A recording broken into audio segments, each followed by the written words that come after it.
Bueno, yo me imagino que todos los participantes de este grupo están informados de por qué los cristianos no celebramos la Navidad, por lo menos como la celebra el mundo. Eso no quiere decir que no nos podamos reunir en familia, pero con otro espíritu, con el espíritu de dar gracias a Dios, de darle la gloria a Él. Porque el espíritu que el mundo tiene sobre la Navidad es una carga terrible, porque es licor, es infidelidades, es pólvora, quemados, es tragedias, es ansiedad y quién lo creyera, pero en este momento hay muchos matrimonios que están sufriendo porque es un tiempo de tanto estrés que todo el mundo termina peleando con todo el mundo. Ese no es el propósito del Señor. Y hay una sola pregunta importante para esto. Si el Señor hubiera querido que se hubiera celebrado la fecha de su nacimiento, en alguna parte de la Escritura nos habría dejado el dato exacto. Partimos de la base de que por la historia, el análisis, no es esta la fecha del nacimiento del Señor, pero ni siquiera sabiéndola en forma aproximada o exacta, algunos dicen que es en septiembre, como quiera que sea, tampoco la celebramos porque el Señor vino es a morir en la cruz y a resucitar para dar vida a los que creen en Él. El nacimiento, si bien es muy importante dentro del Evangelio, pues no era el centro, pero como tenemos un enemigo que procura distraer o desorientar o atraer la atención hacia cosas que no son, entonces la festividad que tenemos en estos días se ha convertido en el centro de muchas cosas, más que todo sin darnos cuenta, o sin darse el mundo cuenta, de idolatría. Y algo sobre eso vamos a ver hoy.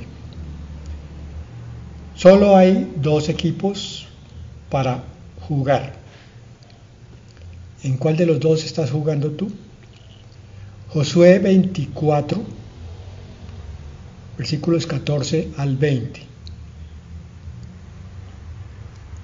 Vamos a mirar en la palabra una exhortación bastante clara y contundente.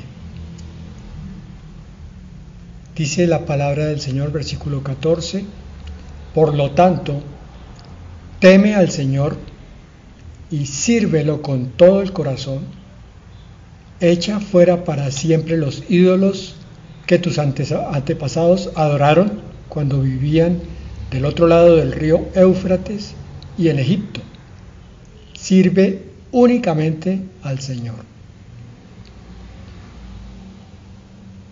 Aquí hay varias cosas para considerar desde nuestra perspectiva cristiana. En esta traducción, que es la Nueva Traducción Viviente, dice, sírvelo con todo el corazón. Este es un tiempo de reflexión para el mundo y nosotros podemos aprovechar eso también y preguntarnos cuál es el corazón con el que estamos acercándonos a Dios. ¿Es un corazón religioso? ¿Es un corazón costumbrista? ¿Es un corazón de tradiciones? ¿O es un corazón que está enamorado del Señor y que busca agradarlo y servirlo? Eso es lo que Josué le está reclamando aquí al pueblo de Dios, al pueblo de Israel. Sírvelo con todo el corazón. Nuestro cristianismo no es solamente congregarnos. Nuestro cristianismo es tocar las vidas de los que están junto a nosotros, pocos o muchos. Tenemos que entender que ese es el mandato de Dios para nuestra vida. Él nos lleva a la gracia, nos salva con el propósito de que extendamos su obra. Y nosotros somos los instrumentos de esa bendición. Servir a Dios con todo el corazón es mirar a los que están necesitados alrededor de nosotros, obviamente físicamente, pero principalmente en el espíritu, los que están necesitados espiritualmente, moralmente, emocionalmente. Y nosotros, con las consolaciones con las que hemos sido consolados, podemos dar consolación a los necesitados. Eso es servir a Dios. Muchos creen que servir a Dios es: pastor, aquí estoy, ¿en qué ministerio me va a poner usted? No, eso es una parte solamente.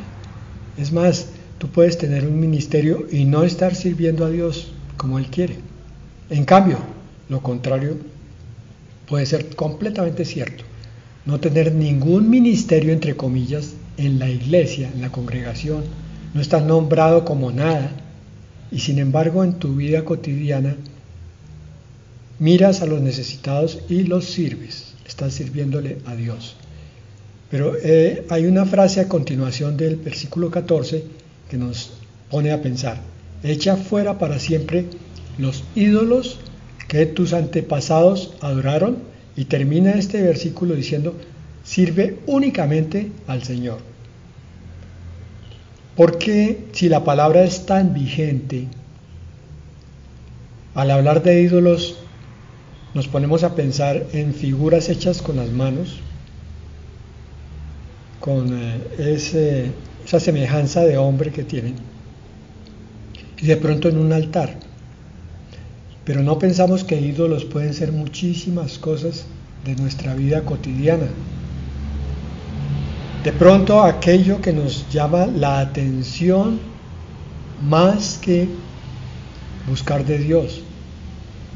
Si la televisión desplaza la lectura de la palabra, si un partido de fútbol dominical quita el tiempo para una congregación, si buscar el trabajo como una primera prioridad hace que tú no tengas tiempo para las cosas de Dios. Estas pequeñeces aparentes son ídolos. Todo lo que ocupe el lugar de Dios, la Biblia lo considera un ídolo. Por eso es que exhorta a Josué al pueblo y le dice: sirve únicamente al Señor. Como pueblo cristiano tenemos que reevaluar, examinar nuestra vida y ver qué cosas no deben estar allí.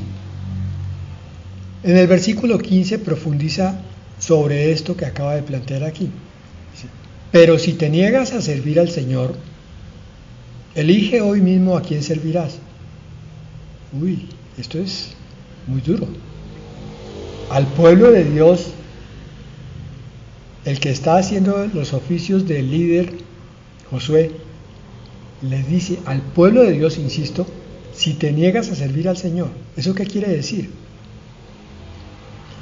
Quiere decir que podemos estar dentro del pueblo de Dios y sin embargo no estar sirviendo al Señor.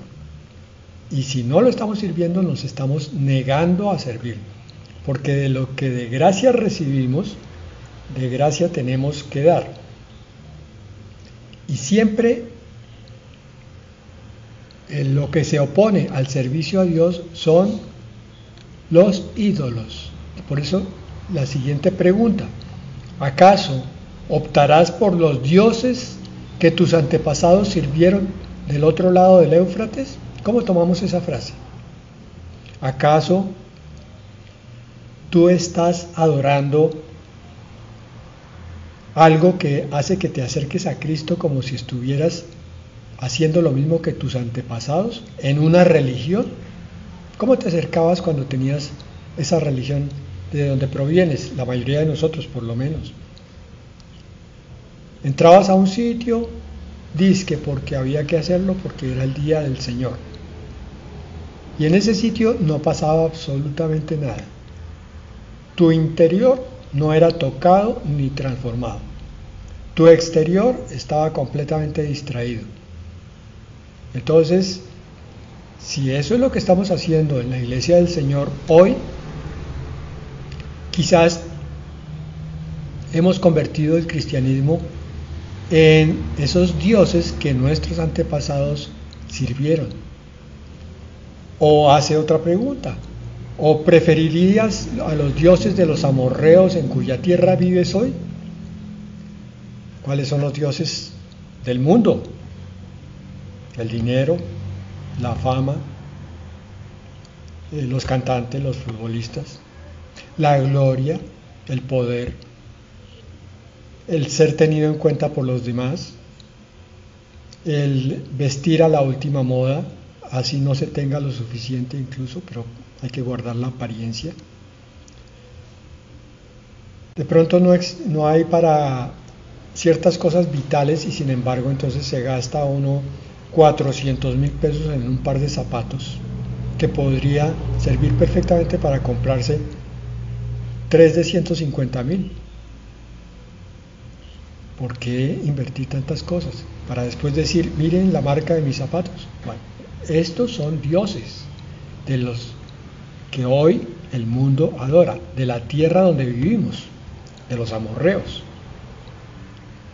Pero Josué le plantea un desafío al pueblo de Dios de hace 3,500 años. Pero en cuanto a mí, dice Josué, y a mi familia, nosotros serviremos al Señor. Esta frase es tan vital que implica muchísimas cosas. En primer lugar, en el mundo espiritual no hay sino dos equipos, el rojo y el azul. El rojo es el que va caminando hacia el abismo. El azul es el que camina hacia las cosas de arriba, las del cielo. Bueno, ¿qué más hay aquí? Cuando yo digo serviremos al Señor, estoy diciendo voy a estar vigilante con cualquier distracción que me aparte en mi corazón de el primer lugar que tiene que tener el Señor en mi vida. Eso sí es un espíritu para esta época. ¿De qué me sirve a mí decir que estamos en Navidad y que nos vamos a reunir en familia y a repartir una serie de regalos y comida, si todavía el Señor no es el centro de mi vida? Eso es una aproximación religiosa, una aproximación a los mismos ídolos y dioses que tiene el mundo hoy. Pero Josué dice, yo tomo la decisión, es decisión. Y es más, estos ídolos, estos dioses molestan tan frecuentemente que intentan introducirse en nuestra vida con demasiada frecuencia. Por tanto, esta frase, yo y mi familia serviremos al Señor, tengo que estarla diciendo también con la debida resolución y frecuencia, porque muchas veces, sin darnos cuenta, nos estamos enfriando ante el Señor y sus cosas. Estamos entrando en una rutina que nos está llevando también a una apatía, a una falta de simpatía por las cosas de Dios, a una indolencia, o sea, una falta de sentimiento, a una indiferencia, una falta de calidez por las cosas de Dios. Yo no puedo servir al Señor solamente de palabra o de nombre. Mi corazón tiene que estar ahí comprometido. Es una entrega completa, no es solo de mente, no es solo de boca. Perdónenme que me repita. Pero se los digo porque es que en mi propia vida yo he tenido que vigilar esto con frecuencia, continuamente. Uno no se da cuenta cómo las rutinas del mundo, incluso las rutinas de servir a Dios también, se meten de tal manera que van apagando el corazón, lo van enfriando y uno dice, oiga, ¿por qué estoy hoy como indiferente? ¿Por qué hoy no siento la presencia de Dios en mi vida? ¿Por qué hoy pareciera que no estuviera caminando con Dios? Ustedes dirán que eso es exagerado, pero miren lo que pasa aquí en el pasaje de Josué 24. El versículo 16 dice, el pueblo respondió, Miren lo que responde el pueblo. Nosotros jamás abandonaríamos al Señor ni serviríamos a los otros dioses. Claro, eso es lo que todos decimos. Pero hay un problema con esto, que va a salir más adelante. Versículo 17. Pues el Señor nuestro Dios es el que nos rescató a nosotros y a nuestros antepasados de la esclavitud en la tierra de Egipto. Señor, gracias porque nos sacaste del mundo. Eso decimos todos. Sí, Señor. Te reconocemos como nuestro Salvador. Sí, Señor. Hasta ahí perfecto. Continúa. Él hizo milagros poderosos ante nuestros propios ojos. Sí, amén. Señor, tú nos has transformado. Tú has quitado mucho lastre de nuestra vida. Tú has quitado mucho egoísmo, has quitado la mentira, has quitado quizá los malos pensamientos. Hay cosas que todavía quedan pendientes, pero tú has hecho milagros, Señor. Amén. El pueblo estaba reconociendo eso. Y termina ese versículo diciendo, cuando andábamos por el desierto rodeados de enemigos, Él nos protegió. También los cristianos decimos, amén, Señor, de cuántas cosas nos has sacado. No sabemos cuántas veces Satanás vino y pidió nuestra vida, o nuestra salud, o nuestras posesiones, y tú dijiste, no. El pueblo de Dios dice, por eso es que servimos al Señor y lo serviremos siempre. Continúa el versículo 18. Fue el Señor quien expulsó a los amorreos y a las otras naciones que vivían aquí en esta tierra. Por lo tanto, nosotros también serviremos al Señor, porque solo Él es nuestro Dios. ¿Habrá algún cristiano que no diga eso? Pues claro, todos los que entran a una iglesia, que oyen a un pastor, que abren una Biblia, dicen, yo estoy sirviendo a Dios, y Dios es mi todo y lo será por toda la vida. Versículo 19. Entonces Josué advirtió a los israelitas. Este es como un pastor que advierte a la iglesia. Ustedes no son capaces de servir al Señor, porque Él es Dios santo y celoso. No les perdonará su rebelión ni sus pecados. Aquí Josué está hablando por el Espíritu Santo y está profetizando lo que va a pasar con el pueblo de Israel pocos años más adelante. Y ustedes que han leído tanto la Biblia recuerdan que después de Josué entonces vienen los jueces, y que los jueces son la eterna historia, repetición de la repetidera del pueblo de Israel que se apartaba de Dios, caía bajo la opresión de los enemigos y el Señor tenía que mandar a un juez para libertarlos, y otra vez, y otra vez, y otra vez. Y así ocurrió hasta el cansancio. La profecía de Josué se repitió. ¿Qué pasaría si hoy un pastor se para en el púlpito y dice, ustedes y yo, hermanos, no somos capaces de servir al Señor? Y tenemos que decir, amén. Solos, en nuestra fuerza, no podemos. Tenemos que pedir la ayuda del Espíritu Santo. Y para que el Espíritu Santo nos ayude, tenemos que vivir en el Espíritu. El Espíritu Santo tiene que ver que nosotros estamos combatiendo con el pecado, para que entonces el Espíritu venga y saque el pecado, nos haga vivir en el Espíritu y nos haga ser capaces de servir al Señor.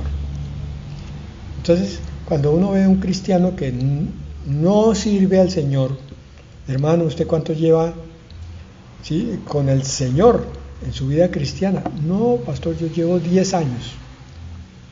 Hermano, 10 años, ¿y usted por qué no sirve?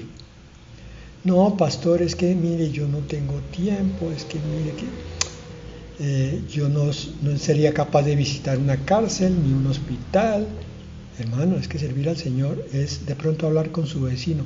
Ay, no, pastor, esos vecinos míos, no, usted no los conoce.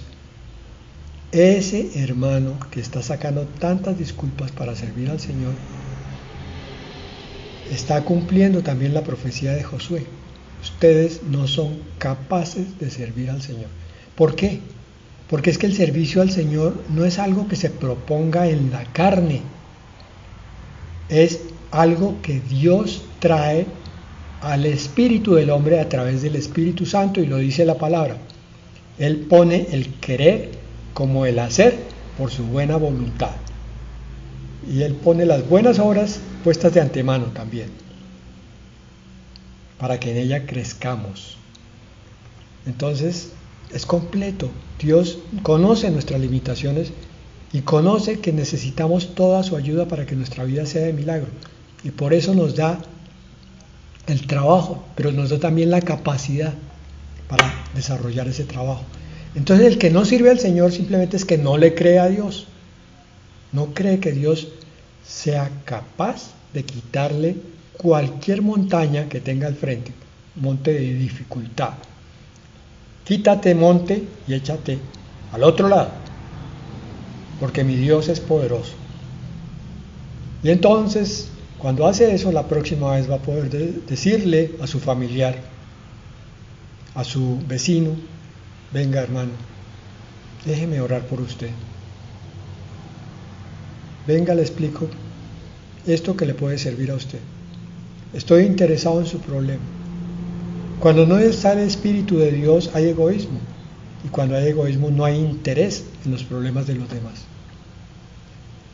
Y el versículo 20 de este pasaje dice: si abandonan al Señor y sirven a otros dioses, Él se pondrá en contra de ustedes y los destruirá, aunque les haya hecho tanto bien en el pasado. Pues yo no sé si podamos aplicar esto literalmente. Creo que no es el caso de decir que es que Dios viene a destruirnos, pero sí es el caso de ver ciertas vidas que han entrado a la iglesia un tiempo, han oído y no han querido responder al poder de Dios. Y entonces uno los ve después de varios años en vidas completamente marchitadas, en vidas en desgracia, aún siendo cristianos, porque no quisieron creerle al espíritu de poder, al que los pone en otra dimensión de servicio. Bueno, ¿a quién servíamos o a quién volvemos a servir cuando nos negamos a servir a Dios?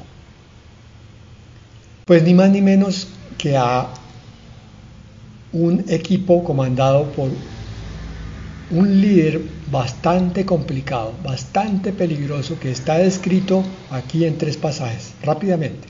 Isaías 14, del 14 al 17, dice: sobre las alturas de las nubes subiré y seré semejante al Altísimo. Ustedes ya saben quién es este. Se llama Lucifer. Pero lo que nos interesa hoy es lo que viene a continuación. Mas tú has sido derribado hasta el Sheol, a lo profundo de la fosa. Se inclinarán hacia ti los que te vean, te contemplarán y dirán. Estos 2 versículos que vienen son importantísimos para entender el mundo actual. Es este, versículo 16, parte final, es este, refiriéndose a Lucifer, el que hacía temblar la tierra, el que trastornaba los reinos, el que genera el caos político, el caos social, el caos económico. Versículo 17, el que puso el mundo como un desierto y asoló sus ciudades. Eso es lo que estamos viendo hoy en día. Hace 30, 40 años el mundo era muy diferente de lo que es ahora. En la medida que va pasando el tiempo, muchas cosas se están empeorando rápidamente, exponencialmente. Entre más tiempo pasa, más cosas ocurren. Más como una catarata se va volviendo el río. Este es el asolador. Todo lo que toca lo mata, lo convierte en desierto. Termina el versículo 17, aquel que a sus presos nunca les abría la cárcel. Los que sirven a Satanás son esclavos permanentes de él. Nunca tienen libertad. Por eso en Juan 10:10 se nos complementa: el ladrón no viene sino para hurtar, matar y destruir. El diablo. El Señor Jesucristo que está hablando este versículo dice, yo he venido para que tengan vida y la tengan en abundancia. Entonces, cuando no queremos servir a Dios, como no hay sino dos equipos, sin querer o queriendo, nos pasamos al otro que no es. Pero ese que no es, está comandado por alguien que solamente produce destrucción, asolamiento, cárcel, robo, muerte, destrucción. Y en Juan 8:44, vuestro padre es el diablo y queréis cumplir los deseos de vuestro padre. Él ha sido homicida desde el principio. Eso significa que a Adán y a Eva, aunque vivieron probablemente ambos más de 900 años, los mató. Desde el momento en que les habló, los mató espiritualmente. Si bien su cuerpo siguió viviendo, su espíritu quedó muerto inmediatamente. Esto que estoy diciendo es para que tengamos en cuenta qué es lo que ocurre cuando no servimos a Dios. Él ha sido homicida desde el principio y no ha permanecido en la verdad porque no hay verdad en él. Cuando miente, de sí mismo habla, pues es mentiroso y padre de mentira. Todo lo que está en el mundo, como está bajo el maligno, el mundo entero está bajo el maligno, todo en el mundo tiende a ser mentira. Es un engaño. Aparentemente es atractivo al principio, aparentemente es deslumbrante, todo se viste como ángel de luz y con el tiempo uno se da cuenta de que cayó en una trampa. Así lo es para aquel que tanto se mató para conseguir una casa, no cualquier casa, porque ese es el fenómeno que ocurre. La mentira es que si tú tienes una mejor casa que tu vecino, entonces tú vales más. Por esa misma razón también tienes que tener un carro más costoso. Y estás viviendo dentro de una prisión porque dentro de esa casa costosa y ese carro costoso estás pagando unas cuotas que te tienen ahorcado y no te dejan vivir en libertad. Es mentiroso, padre de mentira, viene para hurtar, matar y destruir. Entonces, así estemos entrando a la iglesia cristiana. Si estamos de alguna manera sirviendo a Satanás, pastor, pero usted está exagerando. ¿Cómo así que yo puedo estar en la iglesia, ser cristiano de 10 años y servir a Satanás? Bueno, entonces viene la pregunta. ¿A veces serviremos a Lucifer? ¿Cómo? La vanidad podría ser uno de esos ídolos o dioses que viene de Lucifer. Si ustedes recuerdan, el primer pecado de Satanás fue la vanidad y el orgullo. La vanidad, según la Biblia, es un estado de ánimo caracterizado por la excesiva confianza en sí mismo y en las cosas terrenales. Y esto nos lleva a una pérdida de la noción de fin de la existencia actual. Es decir, parece que nunca nos fuéramos a morir. Cuando queremos acumular cosas, buscamos y buscamos más y más y más y más y nunca pensamos en la muerte. Nunca parece que fuéramos a morir, porque eso es parte del lavado de cerebro que hace el mentiroso y padre de mentira. Y no solo eso, sino que también viene una creencia con esa vanidad de que se puede prescindir de Dios. Sí, yo puedo estar bien con Dios, pero como yo diga, eso de leer la Biblia no, eso de congregarse no, tampoco, pero no importa. Yo creo en Dios, con eso es suficiente, Dios estará contento conmigo. No, hay que vivir con Dios como Dios dice que hay que vivir, no como yo digo. En el Antiguo Testamento, el término vanidad se utiliza para referirse a lo fugaz que es la vida, a la inutilidad de las riquezas y del poder y a la falsedad de la idolatría. Por ejemplo, en Eclesiastés 1:2 dice, vanidad de vanidades, todo es vanidad. Esto significa que todo lo que hay en el mundo es pasajero y no tiene ningún valor duradero. Te repito esa frase, todo lo que hay en el mundo es pasajero y no tienen ningún valor duradero. Lo que es eterno y duradero está en el cielo. Por eso dice la palabra, pongan la mira en las cosas de arriba y no en las de la tierra. En el Nuevo Testamento, la vanidad se asocia con el orgullo, la arrogancia y la autosuficiencia. Pero miren lo que dice Santiago 1:11. Cuando sale el sol con calor abrasador, la hierba se seca, su flor se cae y desaparece su hermosura. Lo mismo le sucederá al rico en todas sus empresas. Esto significa que el orgullo lleva a la destrucción tanto a nivel personal como espiritual. Tiene muchas cosas, pero si alguien viene a pedirle su alma, ¿qué va a hacer? Hay cosas que están, digamos que mal en la religión, pero hay cosas que no son tan erradas. Por ejemplo, la religión enseña que hay 7 pecados capitales. Eso no lo dice propiamente la Escritura, pero sirve mucho para entender algunas cosas. Por ejemplo, ahí está la gula, la ira y la vanidad, el orgullo. Según la tradición cristiana, se considera el pecado maestro, que es madre o raíz de todos los demás pecados. Porque la vanidad lo lleva a uno a buscar la aprobación de los demás y por tanto entonces a desear riqueza y poder, dizque para agradar a los demás. Y por consiguiente se olvida de Dios. Entonces, terminamos con esto. ¿A quién debemos servir? Ese era el perfil del diablo. Lo que quiero que quede claro de esto es que cuando no servimos a Dios, entonces nos vamos a servir al padre de mentiras, al asesino, al carcelero, al que es el origen y la fuente de toda caída. Pero miren todo lo contrario. ¿A quién sí debemos servir? Apocalipsis 21, 3 al 7.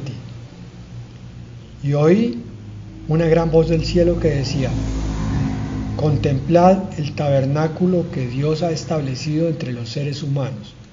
Él vivirá con ellos y ellos serán su pueblo. Dios mismo estará con ellos como su Dios. Lo extraordinario de esto es que Dios, siendo el dueño de todo, teniéndolo todo, quiere darnos todo. El diablo, siendo criatura, porque fue creado por Dios, cuando se acerca a nosotros quiere despojarnos de todo, aún de nuestra alma, llevarla al infierno. Él vivirá con ellos, ellos serán su pueblo, Dios mismo estará con ellos como su Dios. Ese es tu Dios. Ese es el Dios a quien debes servir. El Dios que se acerca a ti, que un día va a mostrarse tal cual es delante de todo su pueblo, del pueblo que lo aceptó y lo sirvió. Versículo 4. Enjugará Dios toda lágrima de los ojos de ellos, y ya no habrá más muerte, ni habrá más llanto, ni clamor, ni dolor, porque las primeras cosas han dejado de existir. Este versículo siempre me toca el corazón, siempre, porque nuestra vida aquí es una vida de lágrimas, de dolor, de llanto, de clamor. Entonces el espíritu nuestro sueña con un mundo donde no haya nada de esas cosas, y esa es la promesa de Dios. Y Dios es claro en prometernos todo eso. ¿Cómo no habremos de servirlo con semejante amor y bondad con la cual nos va a dar todas estas cosas? Versículo 5. El que estaba sentado en el trono dijo: yo hago nuevas todas las cosas. Y me dijo: escribe, porque estas palabras son fieles y verdaderas. El mundo, el universo era perfecto en la creación. Por el pecado, por causa de Lucifer y del corazón no recto de Adán y de Eva, en este momento el mundo no es perfecto, pero el Señor lo va a hacer nuevo otra vez para que todos aquellos que realmente quieren vivir con Él que caminan con Él cada día, disfruten de ese nuevo paraíso. Por eso dice, escribe, porque estas palabras son fieles y verdaderas. Estas promesas son reales. Y un día las veremos, mis hermanos, si caminamos con el Señor.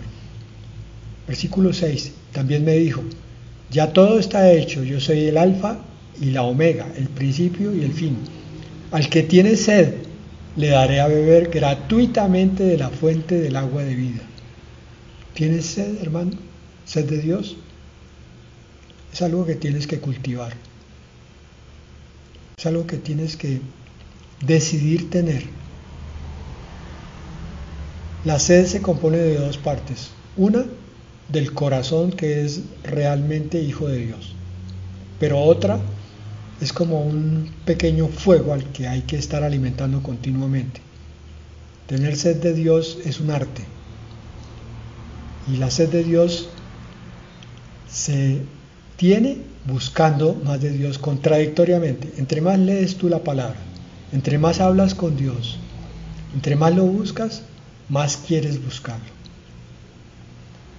Y el versículo 7 con el que terminamos. El que salga vencedor heredará todas las cosas, y yo seré su Dios, y él será mi hijo. Y esta es una hermosísima palabra para este tiempo, para que revisemos con qué corazón estamos viviendo estos días y este final de año, y con qué corazón vamos a empezar el próximo año. ¿Cuál es nuestra verdadera actitud y sentir hacia el Dios tan hermoso y tan bueno que nos ha llamado a Él? Yo seré su Dios y Él será mi hijo. Una promesa de muy pocas palabras, pero profundamente hermosa y también profundamente esperanzadora y llenadora. Amén y amén.